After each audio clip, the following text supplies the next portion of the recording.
Teguh Armada.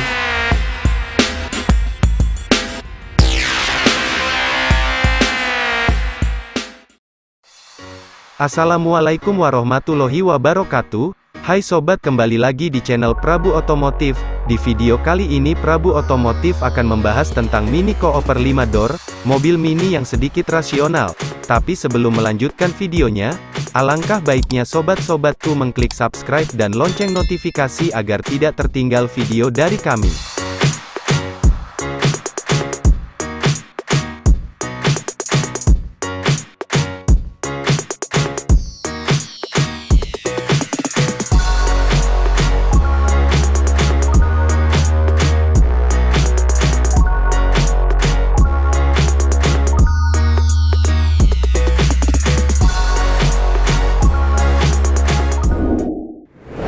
Mini Indonesia meluncurkan mini facelift di Indonesia pada Jumat, tanggal 20 Agustus tahun 2021, lalu. Saat itu, Mini langsung meluncurkan 8 varian baru sekaligus. Salah satunya adalah Mini Cooper 5 door. Ada 2 varian Mini Cooper 5 door yang diluncurkan waktu itu, yakni yang standar dan S. Perbedaan terbesar antara keduanya terletak pada jantung pacunya. Mini Cooper 5 door standar memakai mesin 1.5L 3 silinder, dan Mini Cooper S 5 door bermesin 2.0L 4 silinder. Belum lama ini, kami berkesempatan untuk menjajal Mini Cooper 5 door standar. Meski bukan varian yang paling mahal dan atraktif, namun mobil ini tetap memiliki beberapa poin plus yang membuatnya tetap menarik. Mini adalah sebuah brand yang sangat ikonik. Makanya, seperti apapun ubahan atau pembaharuan yang dilakukan oleh Mini, mereka pasti tidak akan pernah meninggalkan ciri khas dan jati dirinya. Begitupun untuk Mini 5 door ini. Meski ada beberapa detail baru di eksteriornya, namun secara desain, ia tetap tampil dengan karakter desain khas Mini yang ikonik dan legendaris dengan lampu depan bulat, dan bodi yang mengotak. Eksteriornya yang ikonik itu disempurnakan lagi dengan beberapa detail baru seperti skatel samping yang khas dalam desain baru, lampu belakang LED dalam desain Union Jack, warna bodi baru, dan pelek baru bermotif palang 7. Biarpun ubahan di eksteriornya terbilang minimalis, namun bagi kami itu sudah cukup untuk membuat tampilan Mini tetap segar dan modern, tanpa meninggalkan karakter dan jati dirinya. Seperti yang kami sebutkan di awal, Mini Cooper 5 door standar ini memakai mesin berkapasitas 1.5L, atau tepatnya 1499 cm3 3 silinder. Walau jantung pacunya tampak kurang menggugah, namun performa yang dihasilkannya tidak mengecewakan, itu karena mesin tersebut disokong dengan turbo, sehingga mampu menghasilkan tenaga sebesar 134 dk dan torsi 220 Nm.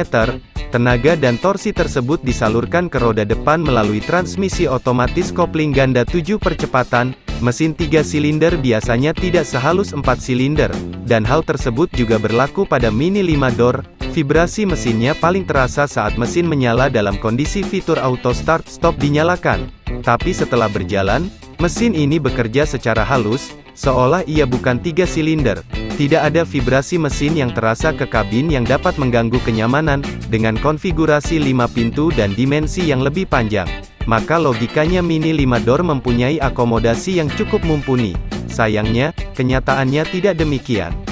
Saat kami duduk di belakang jok pengemudi yang sudah disesuaikan dengan posisi berkendara ideal kami yang berpostur 175 cm, kami hanya mendapatkan legroom sebanyak 2 jari. Headroomnya pun juga tak bisa dibilang lega, karena hanya terdapat jarak sebanyak 4 jari antara kepala ke plafon.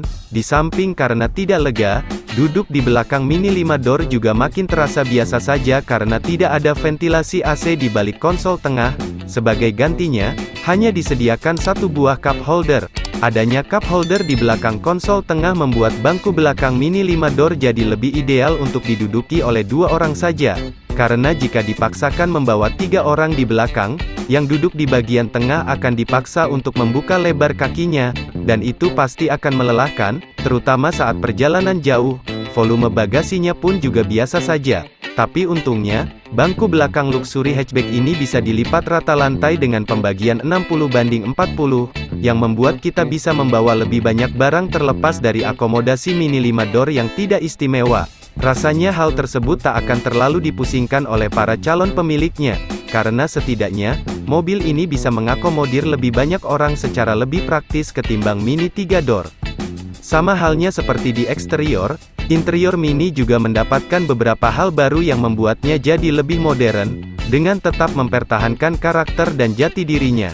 Beberapa detail baru di interior Mini 5 door antara lain adalah desain kisi AC baru yang bentuknya lebih membulat, lingkar setir berdesain baru yang bagian tombol kiri dan kanannya lebih mengotak dengan material yang mirip kaca, dan instrumen cluster full digital multifungsi dengan layar berwarna berukuran 5 inci. Uniknya, informasi yang ditampilkan di instrumen cluster full digitalnya tampil dalam format yang berbeda. Takometernya tampil dalam format jarum, speedometer dalam angka, dan indikator bensin berupa bar. Ya, indikator bensinnya sekarang menyatu dengan instrumen cluster, tidak lagi terpisah seperti pada model sebelumnya. Layar instrumen tengahnya juga membesar menjadi berukuran 8.8 inci. Dari layar ini, kita bisa mengatur banyak hal, mulai dari multimedia, navigasi, sampai informasi soal kendaraan. Kesan elegan juga terasa berkat pemilihan warna hitam pada kabinnya, bahkan di sisi dashboard penumpang, terdapat material piano black. Bicara soal material, tentu tak usah diragukan lagi kualitasnya, hampir semua material yang digunakan adalah yang berbahan kulit dan empuk. Secara desain dan kualitas material, memang Mini 5 door ini tampak seperti tanpa celah. Tapi satu hal yang agak kami sayangkan adalah, pilihan warna ambient light-nya hanya ada satu, sehingga tidak bisa kita pilih sesuai kemauan. Memang, pemilihan warna ambient light bukanlah fitur yang krusial, tapi minimal, ada perasaan senang saat berkendara yang dirasakan jika kita bisa memilih warna ambient light.